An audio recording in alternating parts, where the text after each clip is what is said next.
মহারানীর মতো পায়ের উপর পা তুইলা বসে রয়েছো কেন? দুপুরে রান্না বান্না কে করবো? আমি পারবো না। পারলে তুই রান্না করে খা।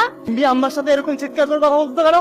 তুমি বলছিলে না এই বাড়ির দায়িত্ব, এই সংসার দায়িত্ব আমার? এই কথাটা হেরে বলতে আসছিলাম। দেখছো, আজকের পর থেকে এই বাড়িতে যা হবে সব আম্মার কথা মতো হবে। আর আম্মার কথা বাইরে গেলে কিন্তু তোমাকে এই বাড়ি থেকে বের করে দেবো বলে গেলাম। থাম্বার মতো দাঁড়িয়ে আছো কেন? যাবি না? ধাক্কা দিমু।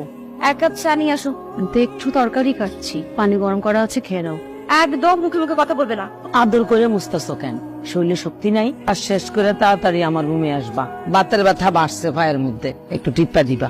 তুমি কি কিছুই বলবো না? আমার মা অথবা তোমার মা পয়সা থাকলে কি এসব করতো না? উনি তো আমাদের মায়ের মতোই। এটা কি করলাম যাবো? তুমি দেখতেছ আমি ঘর মুছতেছি, তারপর নোংরা করলে এখন তো আবার মুছতে হবে। আর যদি মোছা লাগে আবার মুছ। এত বড় বড় কথা কেন বলো? হ্যাঁ, একদিন ঘর মুছে দেখো। গলা চিকন করে কথা কবি। 100 বার ময়লা গো ময়দা। একটা বছর অনেক অত্যাচার আমি সহ্য করছি। 3টা দিন ওয়েট কর না, আমার স্বামী আসতেছে। তারপরে তোদের দুইটারে যদি আমি চাকরি না বানাইছি, তোরা আমার বাড়িতে চাকরি বানাস, তাই না? ডরাইছি। 3 দিন পরে কি হইব? এই বাড়ির রাজা হইছে আমার মেয়ের জামাই, আর রানী হইছে আমার মেয়ে, আর আমি মহারানী। তুই কি রানী? যদি 3 দিন পর ভাইজান সত্যি সত্যি চলে আসে, ভাবি যা কইবো ভাইজান তাই শুনবো। আমাদের কাছে ভিডিও ফুটেজ আছে না? ভিডিও ফুটেজ থাকলেও ভাইজান যদি ভাবে বোঝায়, ভাইজান কোনোদিনও বিশ্বাস করবো না আমার কথা। বিপদে যাব। আমার সব গহনা চুরিয়ে গেছে। কি বলতেছেন আম্মা এসব? এই বাড়িতে চোর আসবে কোত্থেকে? তুমি কি বলদ নাকি? ঘরের মধ্যে যদি চোর ঘুর ঘুর করে, তাহলে বাইরে থেকে কি চোর আসা লাগে নাকি? কার কথা বলতেছো?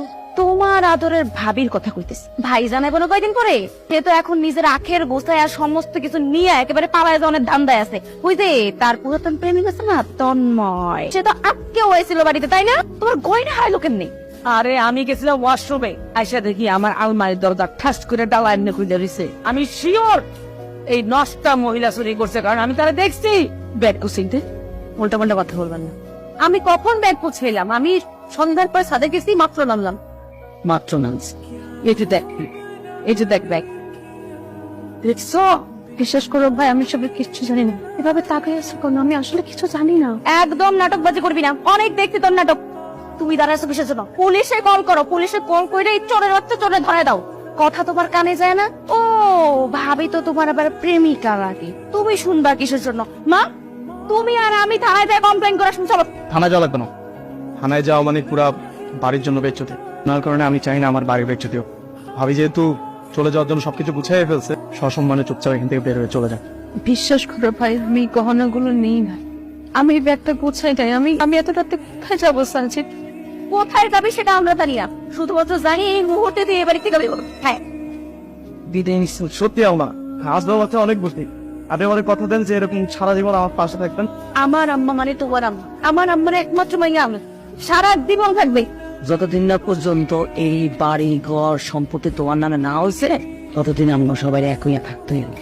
আপনার মতন শাশুড়ি থাকতে আমি সবকিছুর মালিক হবই হব।